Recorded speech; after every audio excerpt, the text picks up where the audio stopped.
میں کوئلے والی استری کو ہاتھ میں پکڑے نہایت احتیاط سے کام کر رہا تھا۔ مجھے ڈر تھا کہ اگر کہیں ذرا سی بھی غلطی کوتاہی ہو گئی یا کسی کے کپڑے جل گئے تو ماسٹر تو میری چمڑی ادھیڑ دے گا۔ اسے تو ویسے بھی موقع چاہیے ہوتا تھا مجھ پر اپنے ہاتھ صاف کرنے کا۔ اگر کچھ دن مجھے ڈانٹ نہ پڑتی تو ان کے ہاتھوں میں جیسے کھجلی ہونے لگتی تھی۔ کتنی بار تو وہ بغیر کسی وجہ کے مجھے مار چکے تھے۔ میرے اندر اپنے ماسٹر کا اتنا خوف تھا کہ اب تو یوں لگتا تھا کہ سانس لینے کے لیے بھی ان کی اجازت لینی پڑے گی۔ وہ تو مجھے اپنا غلام سمجھتے تھے، جب تک چاہتے دکان پر رکھ کر کام کرواتے۔ بہت لاپرواہی اگر میں کرتا تو میری کئی بار دہاڑی بھی کاٹ چکے تھے۔ میں یہ کام جلدی سے ختم کر لینا چاہتا تھا کیونکہ اماں نے سختی سے کہا تھا، شاہد تجھے جلدی واپس آنا ہے۔ کیونکہ موسم خراب ہو رہا تھا اور میری کوشش تھی یہ کام میں وقت سے پہلے پورا کروں اور گھر پہنچوں، مگر ماسٹر نے تو آج مجھے پورے کے پورے 20 جوڑے استری کرنے کے لیے تھما دیے تھے۔ یہ ویسے تو میرا کام نہیں تھا۔ ہمارے ساتھ دکان پر دوسرا لڑکا جنید کام کرتا تھا۔ کپڑے استری کرنا اس کا کام تھا، مگر آج اس کی بہن کی شادی تھی، اسی وجہ سے وہ نہیں آیا تھا اور مجھ پر سارے کام کا بوجھ آ گیا۔ میں نے ماسٹر کو کئی بار کہا بھی کہ باقی کا کام کل کر لوں گا۔ ویسے بھی یہ کپڑے تو کل نہیں جانے تھے، ان کا آرڈر تو ہفتے بعد کا تھا، بارات ہونے والی تھی، اندھیرا پھیل چکا تھا۔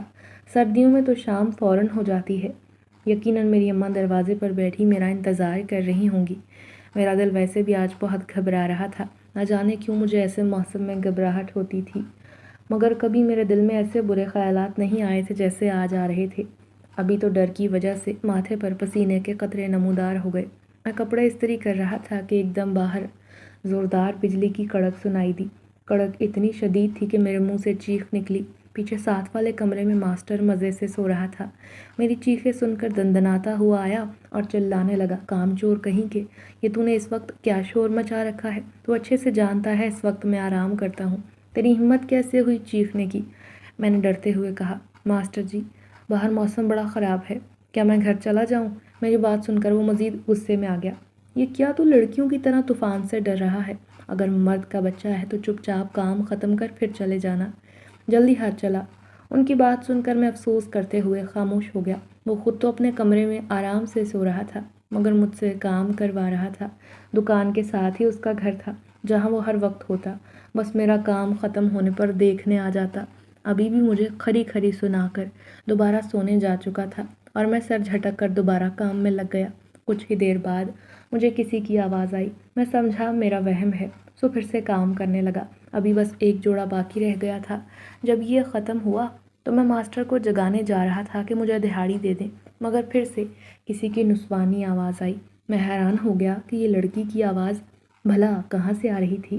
ماسٹر کی بیوی تو بہت بھاری آواز والی عورت تھی، جبکہ یہ کسی کی بہت سریلی آواز تھی، یوں لگتا تھا جیسے کسی نے کانوں میں رس کھول دیا ہو۔ کوئل جیسی باریک آواز۔ میں ایک دم سے دکان سے باہر جھانکنے لگا۔ ہر طرف تیزی سے بارش برس رہی تھی۔ مجھے تو ارد گرد کوئی دکھائی نہ دیا۔ مجھے لگا میرے کان بج رہے تھے، مگر پھر قریب ہی کسی کی آہٹ محسوس کر کے میرا چہرہ خوف کے مارے زرد پڑنے لگا۔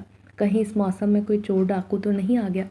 اس جگہ تو اندھیرا ہوتے ہی عجیب طرح کا سناٹا چھا جاتا تھا، لوگوں کا کوئی نام و نشان نہیں ہوتا تھا۔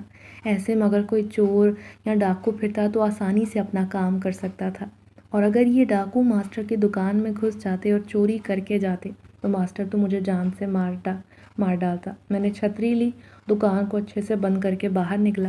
میرا رخ دکان کی پچھلی طرف تھا جہاں مجھے سرسراہٹ محسوس ہوئی تھی۔ مجھے لگا خدا نخواستہ کوئی کسی مصیبت میں نہ ہو۔ میں نے تھوڑی دیر پہلے نسوانی آواز بھی سنی تھی۔ اگر کوئی لڑکی کسی مشکل میں ہوئی تو میرا فرض تھا میں اس کی مدد کرتا۔ میری اماں نے میری تربیت ہی ایسی کی تھی کہ اگر کبھی کسی انسان کو تکلیف یا مصیبت میں گھرا دیکھو تو بغیر ایک لمحہ ضائع کیے اس کی مدد کرو۔ اپنی اماں کی یہ نصیحت میرے ذہن میں محفوظ تھی، اسی لیے اپنے ڈر خوف کو ایک طرف رکھ کر میں دکان کے پچھلے حصے آیا جو ہر وقت ویران پڑا رہتا تھا۔ اس طرف کوئی گھر نہیں تھا، گھنا جنگل تھا۔ وہاں مجھے کچھ سایہ دکھائی دیا۔ میں نے ڈرتے ہوئے پوچھا، کیا کوئی ہے یہاں پر؟ تب اس طرف کچھ ہلچل محسوس ہوئی۔ میرے ہاتھ میں لالٹین تھی۔ میں نے ہمت کرتے تھوڑا قریب جا کر دیکھا تو میری آنکھیں پھٹی کی پھٹی رہ گئیں۔ سامنے دو لڑکیاں ٹھنڈ سے کانپتے ہوئے کھڑی تھیں۔ ان کے چہرے کا رنگ ٹھنڈ کی وجہ سے نیلا ہو گیا تھا، جبکہ ان کے لباس بھیگے ہوئے تھے۔ کچھ غور کیا تو ان کے جسم پر جگہ جگہ خون کے دھبے لگے ہوئے تھے، یعنی وہ دونوں زخمی تھیں۔ مجھے بساختہ ان سے ہمدردی ہوئی۔ ابھی ادھر آنے سے پہلے میں ڈر رہا تھا کہ کہیں کوئی چور و چکا نہ ہو، مگر یہ دونوں لڑکیاں تو ٹھنڈ سے کانپتی کھڑی تھیں۔ انہیں یوں لرزتا دیکھ کر میں نے پوچھا، آپ لوگ یہاں ایسے کیوں کھڑی ہیں؟ اتنی تیز بارش میں گھر سے باہر رہنا خطرے سے خالی نہیں، آپ اپنے گھر چلی جائیں۔ تب ایک لڑکی نے کہا، ہمارا کوئی گھر نہیں، ہم اس دنیا میں اکیلے ہیں۔ میں ان دونوں کو ایسے چھوڑ کر جانے پر بالکل آمادہ نہیں تھا، سو ان سے پوچھا کہ آپ لوگوں کو کسی کی مدد کی ضرورت ہے؟ وہ دونوں ٹھنڈ سے کانپ رہی تھیں۔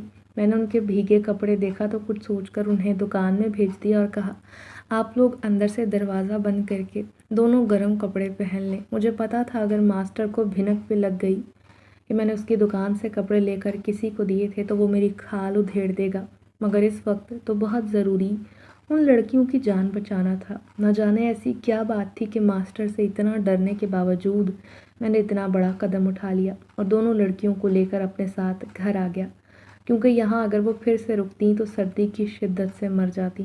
اب کی بار اماں نے جب مجھے دو جوان جہان لڑکیوں کے ساتھ گھر میں داخل ہوتے دیکھا تو فوراً سوال پوچھا، بیٹا یہ کون ہے؟ میں نے سارا واقعہ سنا دیا۔ اماں تو تھیں ہی شروع سے رحم دل عورت۔ انہوں نے انہیں فوراً کمرے میں بھیجا، لکڑیوں کو سلگایا تاکہ کمرے میں گرماہٹ پیدا ہو جائے۔ اس کے بعد اماں نے دونوں کے لیے یخنی بنانے کے لیے باورچی خانے کا رخ کیا۔ لڑکیوں نے میرے گھر میں آتے ہی میرا بہت شکریہ ادا کیا۔ میں خوش تھا کہ میری وجہ سے کسی کی جان بچ گئی، اور یخنی پینے کے بعد دونوں بالکل ٹھیک ہو گئی تھیں۔ اس کے بعد اماں نے انہیں کمرے میں آرام کرنے کا کہا اور خود میرے اور اپنے لیے باہر صحن میں چارپائی ڈال کر سو گئیں۔ اگلے دن جب اماں ان لڑکیوں کو ناشتے پر بلانے گئیں تو ان پر حیرتوں کے پہاڑ ٹوٹ پڑے، کیونکہ میرا نام شاہد ہے۔ میرا تعلق نہایت غریب گھرانے سے تھا۔ ابا نے اپنی پسند سے میری ماں سے شادی کی تھی، جس کی وجہ سے میرے دادا دادی خوش نہیں تھے۔ انہوں نے کبھی میری ماں کو بہو کے روپ میں قبول نہ کیا۔ وہ تو ان سے کھلم کھلا نفرت کا اظہار کرتے تھے۔ ابا دادی کے سارے تانے اس لیے سہ جاتے کہ ایک نہ ایک دن وہ لوگ ٹھیک ہو جائیں گے۔ اماں کو بھی انہوں نے خاموش رہنے کا کہہ رکھا تھا۔ دادا حضور کی 2 دکانیں تھیں جن سے کرایہ آتا تھا اور اسی سے گھر کا خرچہ چل رہا تھا۔ ابا ایک فیکٹری میں معمولی ملازم تھے جس کی دہاڑی بہت معمولی تھی۔ اس دہاڑی میں گھر چلانا ناممکن تھا، اسی وجہ سے ابا دادا دادی سے بنا کر رکھتے، کیونکہ انہیں پتہ تھا بغیر پیسے کے گزارا بہت مشکل ہوگا۔ دادی تو ہر وقت ابا کے کان بھرتی کہ تو نے بیکار میں غریب لڑکی سے شادی کر کے اپنی زندگی خراب کر لی۔ ہم نے تو تیرے لیے اچھا سوچا تھا کہ امیر گھر سے لڑکی لائیں گے جس کے آنے سے گھر کے حالات بدل جائیں گے، تیرا بھی کوئی اچھا سا کام لگ جائے گا اور زندگی سنور جائے گی۔ تجھے کیا ملا ایک کنگلی سے شادی کر کے؟ الٹا بوجھ تو نے اپنے کندھوں پر ڈال لیا۔ دادی کی باتیں سن کر ابا خاموش رہنے لگے۔ وہ بھی تھے تو ایک عام مرد۔ ان کو شادی کے کچھ عرصے بعد لگنے لگا تھا کہ واقعی انہوں نے اماں سے شادی کرنے میں جلد بازی کر دی تھی۔ انہیں جذباتی ہو کر غریب لڑکی سے شادی نہیں کرنی چاہیے تھی۔ انہیں اب احساس ہوا کہ پیسہ زندگی کی بہت بڑی ضرورت ہے۔ اگر پیسہ نہ ہو تو انسان کی کوئی وقت نہیں۔ بغیر دولت کے انسان تو 2 کوڑی کا ہے۔ وہ تو وقت کے ساتھ اماں کو ڈانٹنے لگے اور تانے دیتے کہ تو نے مجھے اپنے حسن کے جال میں پھانس کر مجھ سے دھوکے سے شادی کی۔ میں نے تیری ظاہری خوبصورتی کی وجہ سے اپنے سگے ماں باپ کو دھوکہ دیا، انہیں ناراض کر دیا۔ اماں ان کی باتیں سن کر زاروں قطار روتی کہ کاش میں نے اپنے والدین کی مرضی کے خلاف جا کر تم سے شادی نہ کی ہوتی۔ وہ اگر ابا سے تنگ آ کر انہیں جواب دیتی کہ میرے پیچھے آپ ہی پڑے تھے، آپ ہی مجھ سے ملنے آتے تھے، تو ابا انہیں طیش میں آ کر تھپڑ مار دیا کرتے۔ اماں ابا کے ایسے دوگلے روپ کی وجہ سے صدمے میں چلی گئیں۔ پھر میری پیدائش کے بعد بھی جب ابا کا رویہ نہ بدلا تو اماں نے ساری امیدیں چھوڑ دیں۔ وہ تو سمجھی تھی انہوں نے ان لوگوں کو گھر کا وارث دے دیا تھا، اب شاید سسرال میں قبول کر لیا جائے گا، مگر یہ ان کی غلط فہمی ثابت ہوئی، کیونکہ انہیں ذرا خوشی نہ ہوئی۔ الٹا ابا اماں کو تانے دیتے کہ اب میرے کندھوں پر ایک اور وجود کا خرچہ بڑھ گیا ہے۔ ابا اور ان کے گھر والوں کو صرف پیسے سے پیار تھا۔ وہ چاہتے تھے کہ بس ہم راتوں رات امیر ہو جائیں۔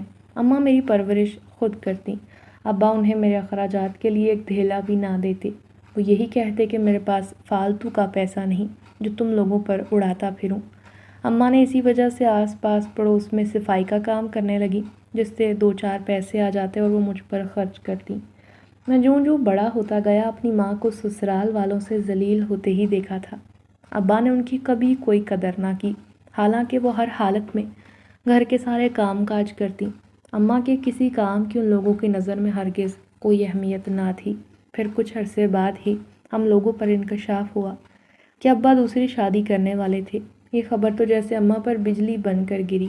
پہلے تو اماں جیسے تیسے سب کچھ برداشت کر رہی تھیں، کیونکہ انہیں پتا تھا جو بھی ہے ابا کی زندگی میں کوئی اور نہیں، آخر کار گھوم پھر کر وہ میرے پاس ہی آئیں گے۔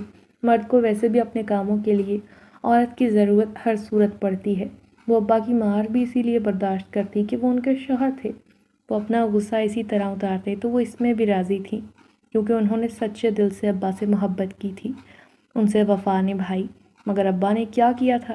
بس دادا اور دادی کی باتوں میں آ کر ایک پل میں سب کچھ ختم کر دیا۔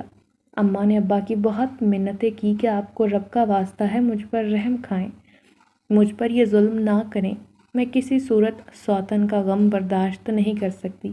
وہ تو ان کے پیر پکڑنے کو بھی تیار ہو گئی تھی اور کہا تھا آپ جیسا کہیں گے میں ویسا کروں گی، مگر اس گھر میں دوسری عورت نہ لائیں۔ میں یہ نہیں کہہ سکتی، مگر ابا اس وقت صفاق ہو چکے تھے، انہیں کچھ بھی دکھائی نہ دے رہا تھا، انہیں اس وقت صرف پیسہ چاہیے تھا جو انہیں اس دوسری عورت کی وجہ سے ملنے والا تھا۔ ابا جس سے شادی کر رہے تھے اس کا باپ کھیتوں کا مالک تھا اور شادی کے بعد وہ ابا کو تحفے میں 2 کھیت دینے والا تھا۔ پھر اماں کے لاکھ گڑ گڑانے کے باوجود بھی ابا نے دوسری شادی کر لی۔ ابا تو شادی ہوتے ہی اپنی نئی زندگی میں مصروف ہو گئے۔ وہ اپنی نئی نویلی دلہن کو سر آنکھوں پر بٹھاتے، اس کے سارے نخرے اٹھایا کرتے، ان کے لیے بازار سے ہر طرح کی چیز لاتے۔ دادا دادی بھی اپنی بہو کو پلکوں پر بٹھا رہے تھے۔ دادی اسے گھر کے کسی کام کو ہاتھ نہ لگانے دیتی، وہ بس آرام کرتی۔ حالانکہ اماں بتایا کرتی تھی جب میں بیاہ کر آئی تھی تو اگلے ہی دن مجھے گھر کے سارے کاموں پر لگوا دیا گیا تھا اور میری ذمہ داریوں میں مزید اضافہ ہو گیا، کیونکہ اب تو جیسے اماں کی حیثیت ایک نوکرانی سے بدتر ہو چکی تھی۔ ابا کی دوسری بیوی نے جب اماں کی سرعام بےعزتی ہوتے دیکھی تو اس نے بھی اماں پر روب جھاڑنا شروع کر دیا۔ وہ بھی اپنے سارے کام ان سے کرواتی، اماں خاموش رہتی، کیونکہ انہیں پتا تھا اب ساری زندگی مجھے اسی گھر میں گزارنی تھی۔ دادی نے تو ماں کو صاف صاف دھمکی دے رکھی تھی، اگر تو نے ذرا بھی چوں چرا کی تو تجھے دھکے دے کر گھر سے باہر نکال پھینکوں گی۔ اور اماں اسی دھمکی کی وجہ سے منہ سے ایک حرف نہ نکالتی، کیونکہ انہیں اچھے سے پتا تھا کہ میرا اب اس گھر کے علاوہ کوئی ٹھکانہ نہیں تھا۔ اماں کے والدین نے تو ان سے اپنا ہر تعلق ختم کر لیا تھا۔ میں اپنی ماں کو یوں لوگوں کی غلامی کرتے ہوئے دیکھ رہا تھا، مگر کچھ کر نہیں سکتا تھا، کیونکہ ابھی میں کم عمر تھا، صرف 10 سال کا۔ جب ابا کی دوسری بیوی نے انہیں بیٹے کی خوشخبری دی تو ابا کے پیر زمین پر نہ ٹکتے تھے۔ انہوں نے خوشی میں بکرے ذبح کروائے، گھر میں اچھے پکوان بنائے گئے۔ ان کو بیٹے کے ساتھ یوں خوش اور مسکراتا دیکھ کر میرے دل میں ٹیس اٹھتی، کیونکہ انہوں نے آج تک مجھے پیار نہ کیا تھا، وہ میری طرف دیکھنا بھی گوارا نہ کرتے۔ میں بھی تو ان کی پہلی اولاد تھا، ان کا خون تھا، پھر آخر کیسے وہ مجھ سے نفرت کر سکتے تھے؟ بس فرق اتنا تھا کہ میرا جنم ایک غریب عورت کے پیٹ سے ہوا اور ان کے دوسرے بیٹے کو ایک دولت مند عورت نے جنا تھا۔ جب سے ابا 2 کھیتوں کے مالک بنے تھے ان کے پاس پیسے کی کوئی کمی نہ رہی تھی۔ گھر میں ہر وقت طرح طرح کے کھانے اور پھل آیا کرتے، مگر مجھے اور اماں کو ہاتھ لگانے کی بھی اجازت نہ تھی۔ میں بھی بچہ تھا، میرا بھی دل چاہتا کہ مزیدار کھانے کھاؤں، مگر بدقسمتی تھی میرا اپنا باپ ہی مجھ سے نفرت کرتا تھا۔ میری سوتیلی ماں نے جیسے ہر کسی کو اپنے وش میں کر لیا تھا، وہ ہمیں بس دال روٹی کھانے میں دیا کرتی، جبکہ باقی گوشت پکوان پھل خود کھاتے۔ اپنے باپ کے ہوتے ہوئے بھی مجھے اپنا آپ یتیم لگتا تھا، کیونکہ آج تک باپ نے بھولے سے بھی میرے سر پر شفقت بھرا ہاتھ نہیں رکھا تھا۔ وہ تو اپنے دوسرے بیٹے کے آگے پیچھے پھرتے، اسے علاقے کے اچھے اسکول میں داخل کروایا گیا، جبکہ میں گھر پر ہی ہوتا تھا۔ میرا بھی جی چاہتا اسکول جاؤں، پڑھائی کروں، مگر اماں کے پاس اتنے پیسے نہ تھے کہ وہ مجھے پڑھا سکتی۔ اماں اپنے سے زیادہ میرے لیے پریشان رہتی، کیونکہ انہیں میرے مستقبل کی فکر ستائے رکھتی۔ ہم تو بس یہاں ان لوگوں کے غلام بن کر رہ گئے تھے۔ میں اپنے ارد گرد کے بچوں کو اپنے والدین کے ساتھ ہنستا مسکراتا دیکھتا تھا۔ میرے دل میں حسرت جاگتی کہ کاش میری زندگی بھی ایسی ہوتی۔ اسی سوچ کی وجہ سے میرے اندر احساس کمتری آنے لگی تھی۔ میں بات بات پر ڈر جاتا تھا اور اپنی ماں کے پاس آ جاتا۔ اماں خوب ڈانٹتی کہ شاہد یہ تو کیا لڑکیوں کی طرح میرے پاس آ کر چھپ جاتا ہے۔ بیٹا تو مرد ہے، اپنے آپ کو مضبوط کر، اگر تو یوں ہی ڈرے گا تو کل کو میرا سہارا کون بنے گا؟ میں اپنی اماں کی بات پر خاموش تھا۔ واقعی اماں تو اب تک اگر زندہ تھی تو میرے لیے ان کو یہ یقین تھا کہ کچھ بھی ہو جائے ان کا بیٹا ان کی طاقت ہے، ان کا سہارا ہے، اور ایسے میں اگر میں ہی کمزور پڑ جاؤں گا تو ان کی رہی صحیح ہمت بھی ختم ہو جائے گی۔ ابا نے تو ویسے بھی انہیں بالکل اکیلا کر چھوڑا تھا۔ دوسری شادی کے بعد انہوں نے ماں کو دیکھنا ہی بند کر دیا۔ انہیں ذرا احساس نہ تھا کہ بیوی کے حقوق کیا ہیں۔ وہ اگر اماں سے اس گھر کے سارے کام کرواتے تھے تو ان کا بھی فرض بنتا تھا کہ ہر طرح ان کی ضرورت کا خیال رکھیں، مگر وہ تو جیسے پیسے اور دولت کے پیچھے اندھے ہو چکے تھے۔ پھر وقت گزرتا گیا، ابا کھیتوں کے کاموں میں لگ گئے۔ گھر پر اس سوتیلی ماں نے میری ماں کی زندگی جہنم بنا دی تھی۔ انہیں اچھے سے پتا تھا کہ ابا کا ان سے کسی طرح کا کوئی تعلق نہیں، سو وہ اپنے دل کی بھڑاس اماں کو ڈانٹ کر خوب نکالتی۔ انہیں آئے دن ذلیل کیا جاتا کہ مجھے تجھ پر ترس آتا ہے، تیرا شوہر تیری طرف تھوکنا بھی پسند نہیں کرتا۔ اصل میں تو دو کوڑی کی عورت ہے، اسی وجہ سے آج اس حال میں ہے۔ اپنے آپ کو بھول کر بھی میرے برابر نہ سمجھنا۔ اماں ان کی بات سن کر روتی۔ ان کی کوئی غلطی نہ تھی، غلطی تھی تو یہ کہ وہ غریب گھر میں پیدا ہوئی تھی۔ یہ سب تو اللہ کے کام تھے، جس کو چاہے نوازے، جس سے چاہے چھین لے۔ ہم انسان کون ہوتے ہیں کسی دوسرے انسان کا مذاق اڑانے والے؟ مگر وہ تو اپنی دولت کے غرور میں اندھی ہو گئی تھی۔ اماں اب تک کیوں اس گھر میں ٹکی تھی، انہیں یہ بات کھلتی تھی۔ وہ بس اب کچھ بھی کر کے اماں کو اس گھر سے اور ابا کی زندگی سے نکال دینا چاہتی تھی۔ وہ اماں کی خوبصورتی سے حسد کرتی، کیونکہ اماں میری بغیر کسی ہار سنگھار کے حسین تھی، جبکہ وہ اتنے میک اپ کرنے کے باوجود سانولی اور معمولی شکل و صورت کی تھی۔ ان کو ہر وقت دھڑکا لگا رہتا کہ کہیں میرا شوہر پھر سے اس کی طرف مائل نہ ہو جائے۔ یہ باتیں میں خود اپنے کانوں سے سن چکا تھا۔ وہ ابا سے کہہ رہی تھی، ان دونوں ماں بیٹے کو میں اب اس گھر میں برداشت نہیں کر سکتی۔ میں اس عورت کی بات سن کر ڈر گیا کہ اب ہمارا اس گھر میں رہنا ناممکن ہو گیا تھا، کیونکہ ابا تو اپنی بیوی پر لٹو تھے، اس کی کسی بات کو ٹال نہ سکتے تھے، کیونکہ ان کی بیوی نے انہیں پیسوں سے مالا مال کر دیا تھا۔ وہ تو اس کی ہر بات پر لبیک کہتے تھے، ان کے غلام تھے۔ ابا نے اپنی لاڈلی بیوی کو کہا تھا کہ مجھے کوئی موقع مل جائے تو میں ان دونوں کو ہی اپنے گھر اور زندگی سے نکال دوں گا، اور پھر وہی ہوا جس کا ڈر تھا۔ ایک دن میری سوتیلی ماں نے میری ماں پر چوری کا جھوٹا الزام لگا دیا کہ انہوں نے ہی اس کا زیور چوری کیا ہے۔ اس مکار عورت نے جان بوجھ کر خود اپنا زیور میری ماں کے کمرے میں رکھا، جس کی وجہ سے اماں جھوٹی بن گئیں۔ اماں نے ابا کے سامنے لاکھ قسمیں کھائیں کہ میں نے چوری نہیں کی، مگر ابا ان کی کوئی بات نہ سن رہے تھے۔ اماں نے سخت سے سخت حالات میں کبھی ناشکری نہ کی، ہمیشہ اللہ پر بھروسہ رکھا، کیونکہ وہ بھلا اتنا گناہ والا کام کیسے کر سکتی تھی۔ ابا تو بس جیسے اسی موقع کی تلاش میں بیٹھے تھے۔ انہوں نے آؤ دیکھا نہ تھا رکھ کر ایک چانٹا مارا۔ ذلیل عورت، میری سب سے بڑی غلطی تھی جو میں نے تجھ سے شادی کی۔ ارے اپنے شوہر کو سکھ تو دے نہ سکی۔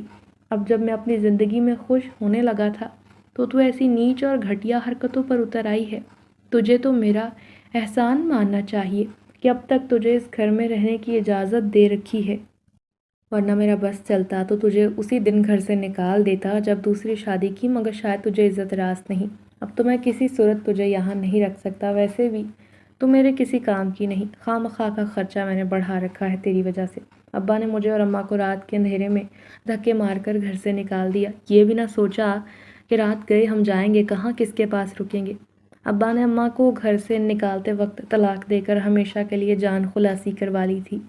طلاق کا دبا لگنے کے بعد تو ان کے چہرے پر موت جیسا سناٹا پھیل گیا تھا۔ وہ بالکل چپ ہو گئی تھی اور روتی کس بات پر، جب وہ رشتہ ختم ہو گیا تھا، مگر میرے لیے وہ خوف زدہ تھی۔ انہوں نے مجھے اپنی گود میں چھپا لیا کہ کہیں میں بھی ان سے دور نہ ہو جاؤں۔ وہ آگے بڑھ رہی تھی اور مجھے اپنی ماں کی حالت دیکھ کر رونا آ گیا کہ وہ کیا سے کیا بن چکی تھی۔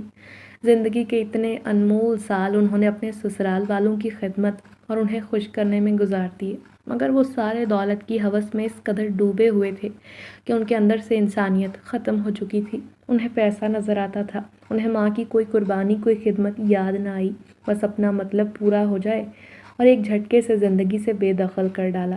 اماں مجھے لے کر اپنی ایک مالکن کے گھر آئیں جن کے گھر وہ کام کرتی تھی۔ انہوں نے پہلے بھی اماں سے کہا تھا کہ اگر وہ چاہیں تو ان کے گھر کے باہر انیکسی میں کرائے پر رہ سکتی ہیں اور کرائے کے بدلے میں ان کے گھر کا سارا کام کریں گی تو انہیں کوئی مسئلہ نہ ہوگا۔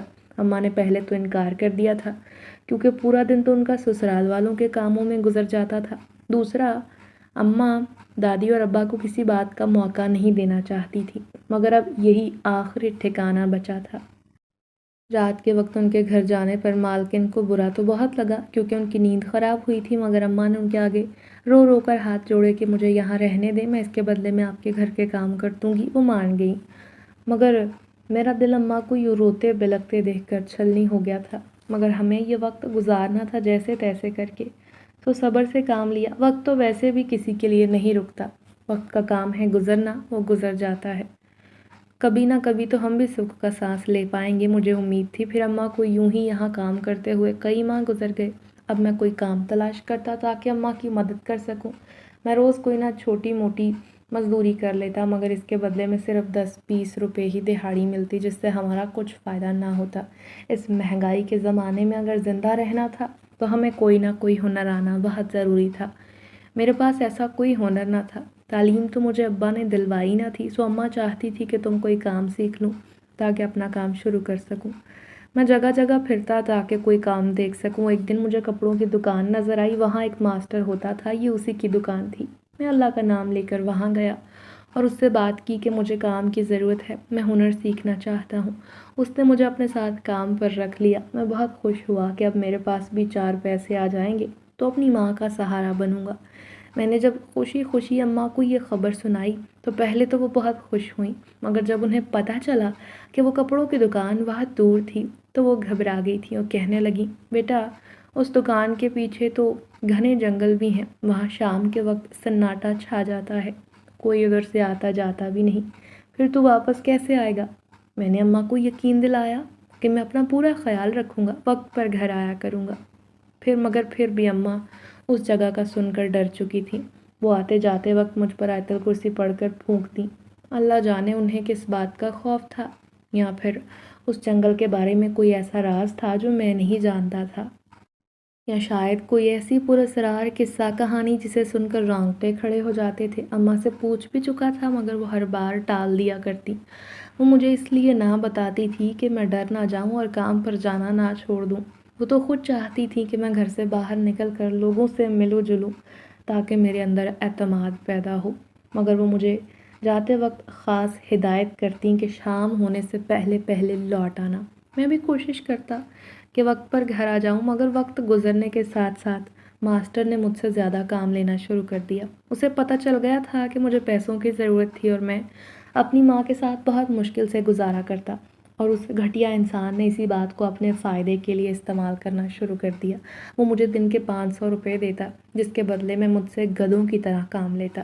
اس دنیا میں بہت سے ایسے لوگ ہوتے ہیں جو لوگوں کی مجبوری کا فائدہ اٹھاتے ہیں۔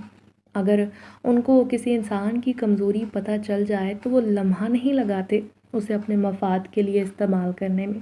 ماسٹر بھی ایسا ہی انسان تھا۔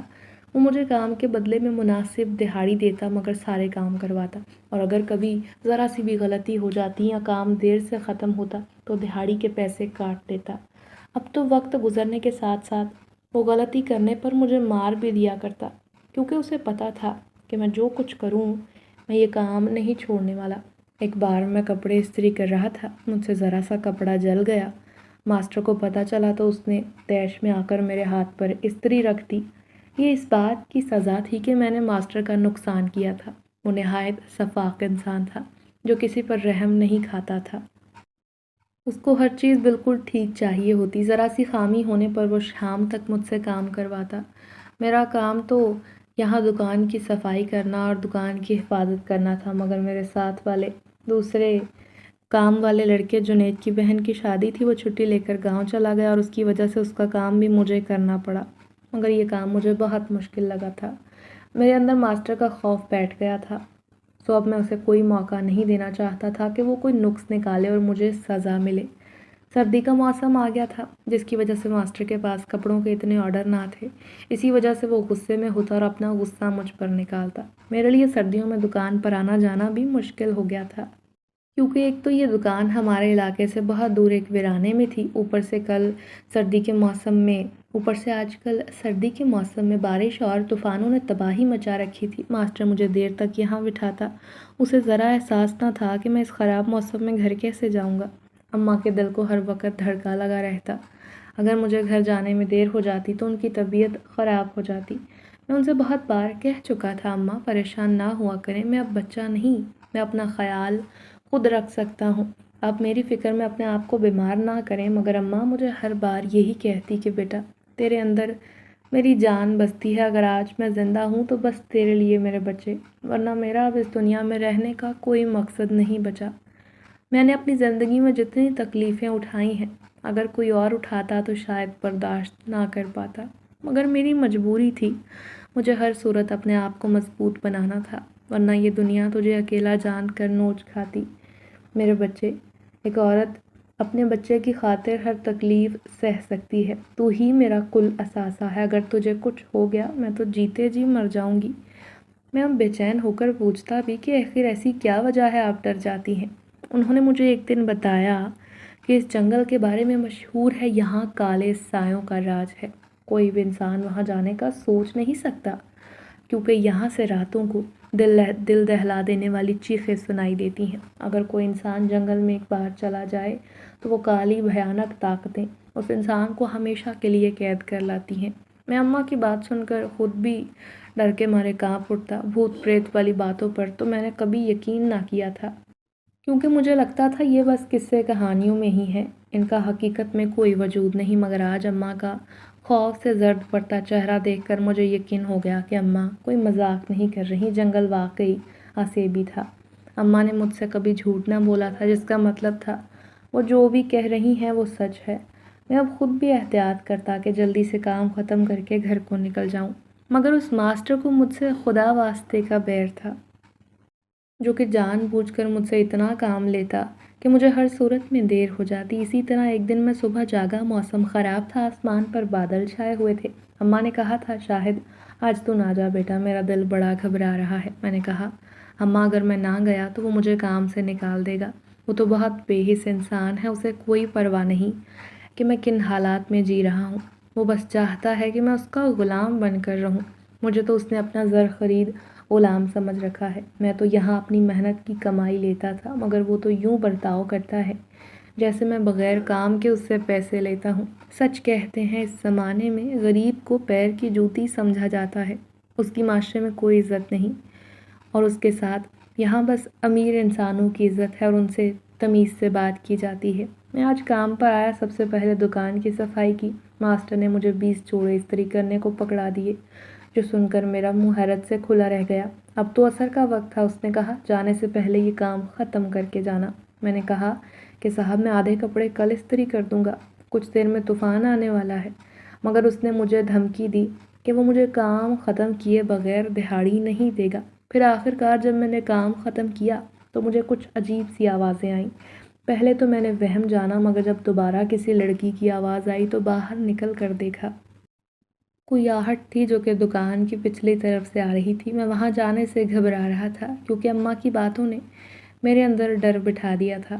نہ جانے ایسی کون سی اندیکھی طاقت تھی کہ میں نہ چاہتے ہوئے بھی اس طرف کھینچتا چلا گیا۔ وہاں جا کر دیکھا تو 2 لڑکیاں کھڑی سردی کی شدت سے کانپ رہی تھیں، وہ اس موسلا دھار بارش میں بری طرح سے بھیگ چکی تھیں۔ مجھے ایک پل کو لگا کہ کہیں یہ کوئی سازش تو نہیں، کیا پتہ یہ سب جنگل میں موجود کالی طاقتوں کی کوئی چال ہو۔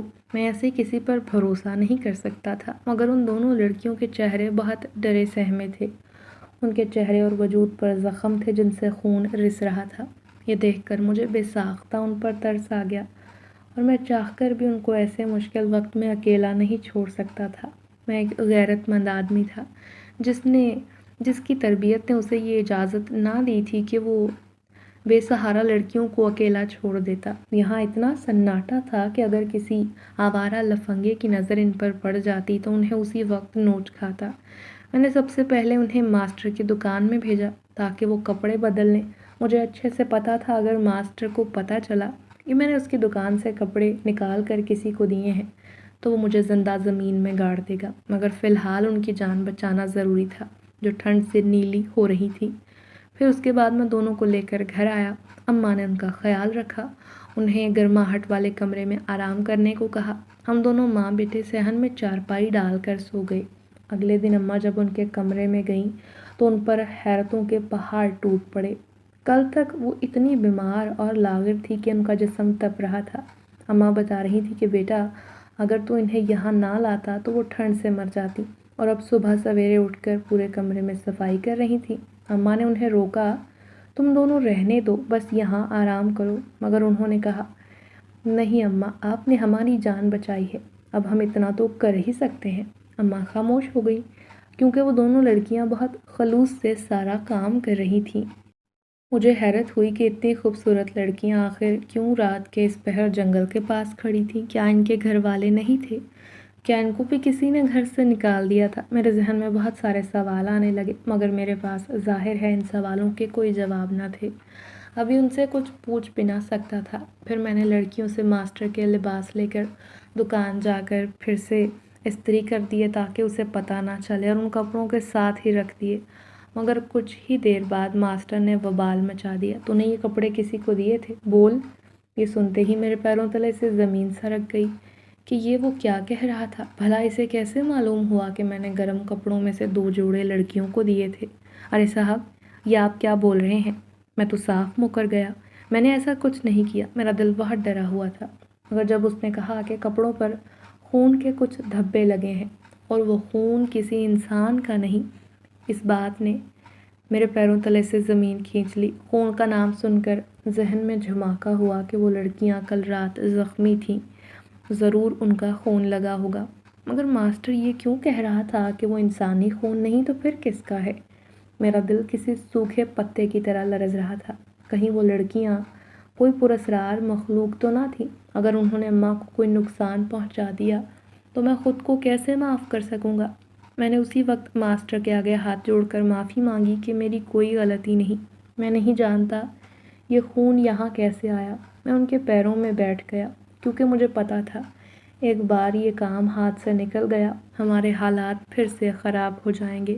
آخر کار اس بے رحم آدمی کو مجھ پر ترس آ ہی گیا۔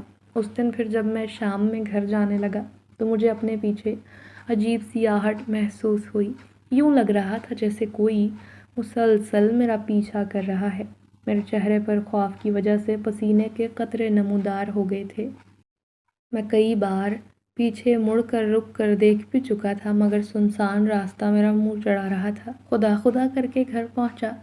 ہر طرف کھانے کی لذیذ خوشبو پھیلی ہوئی تھی۔ میں حیران ہوا، کچن میں دونوں لڑکیاں کھڑی تھیں اور بہت سے کھانے پکا رہی تھیں۔ میری حیرت کی انتہا نہ رہی، کیونکہ ہمارے باورچی خانے میں تو اتنا راشن نہ تھا کہ اتنے سارے پکوان بنائے جا سکتے۔ اماں اور میں تو 2 وقت کی سادی خوراک کھا کر شکر کرتے تھے۔ میں نے اماں سے پوچھا، انہوں نے کہا، بیٹا یہ خود ہی راشن لائی ہیں اور کھانا بنا رہی ہیں۔ مجھے دال میں کچھ کالا لگ رہا تھا، مگر میں نے اماں سے کچھ نہ کہا، کیونکہ ایک عرصے بعد وہ سکون سے بیٹھی ہوئی تھیں، ان کے چہرے پر اطمینان تھا، تو میں انہیں پریشان نہیں کرنا چاہتا تھا۔ میں نے خاموشی سے وہ کھانا کھا لیا، مگر وہ کھانا اتنا لذیذ تھا کہ میں نے ساری عمر اتنے مزے کا کھانا نہیں کھایا تھا۔ کھانے کے بعد سب سونے کے لیے لیٹ گئے تھے۔ میں دن بھر کا تھکا ہوا تھا، تو لیٹتے ہی آنکھ لگ گئی۔ ابھی مجھے لیٹے کچھ دیر ہوئی تھی کہ مجھے گرنے کی آواز آئی۔ وہ آواز سن کر میں اٹھ بیٹھا۔ اماں تو نیند کی گولی لے کر سوتی تھی، اسے انہیں کچھ پتہ نہ چلا۔ میں ایک دم سے گھبرا گیا۔ یہ آواز ان لڑکیوں کے کمرے سے آ رہی تھی۔ میں نے جلدی سے دیکھا تو کمرے کی کھڑکی کھلی تھی اور دونوں وہاں موجود نہ تھی۔ میں فوراً باہر بھاگا، کیونکہ وہ آواز ابھی آئی ہی تھی، اس کا مطلب تھا وہ زیادہ دور نہ گئی ہوں گی۔ میں نے سوچ لیا کہ آج میں ان کی سچائی معلوم کر کے رہوں گا۔ آخر کیا ایسی بات تھی کہ مجھے وہ دونوں اتنی پراسرار لگتی تھی؟ میں نے دیکھا وہ جنگل کی طرف جا رہی تھی اور میں دبے پیر ان کے تعاقب میں تھا، کیونکہ آج ہر حالت میں مجھے دودھ کا دودھ اور پانی کا پانی کرنا تھا۔ وہ دونوں لڑکیاں جنگل میں گئیں تو میں بھی سب کچھ رب کے حوالے کر کے ان کے پیچھے چلا گیا۔ وہ بہت گھبرائی ہوئی آپس میں بات کر رہی تھی کہ آج انہوں نے ہر صورت ان کالی طاقتوں کا خاتمہ کرنا ہوگا، ورنہ وہ پوری جنات قبیلے کی عورتوں کو اپنی قید میں کر لیں گے، جیسے انہوں نے ہمیں کرنا چاہا۔ یہ تو شکر تھا کہ ہم وہاں سے بھاگ نکلے اور اس نیک انسان نے ہماری مدد کی۔ میرا چہرہ یہ سن کر لٹھے کی طرح سفید پڑ گیا کہ وہ دونوں لڑکیاں کوئی عام انسان نہ تھی بلکہ جنزادیاں تھیں۔ اس کے بعد ان دونوں نے اپنا عمل پورا کیا اور ان کالی طاقتوں کو جلا کر بھسم کر ڈالا۔ میں وہاں سے جانے والا تھا کہ انہوں نے مجھے آواز دے کر روکا۔ ہم جانتے ہیں آپ کو سب پتہ چل گیا ہے، مگر آپ کو ہم سے ڈرنے کی کوئی ضرورت نہیں، ہم آپ کو کبھی نقصان نہیں پہنچا سکتے، آپ ہمارے محسن ہیں، ہم تو بس ان کالے سایوں کو ختم کرنے اس انسانی دنیا میں آئے تھے۔ اس کے بعد دونوں نے مجھے انعام کے طور پر ڈھیر سارے پیسے دیے اور واپس اپنی دنیا میں چلی گئیں۔ میں نے ان پیسوں سے اپنا خود کا کاروبار شروع کر لیا تھا اور اماں کو لے کر اب الگ سے نئے مکان میں شفٹ ہو گیا۔ اب میں اس خبیث ماسٹر کے پاس وہ ضلالت والا کام نہیں کرتا تھا بلکہ پرسکون زندگی جینے پر رب کا لاکھ لاکھ شکر ادا کرتا ہوں۔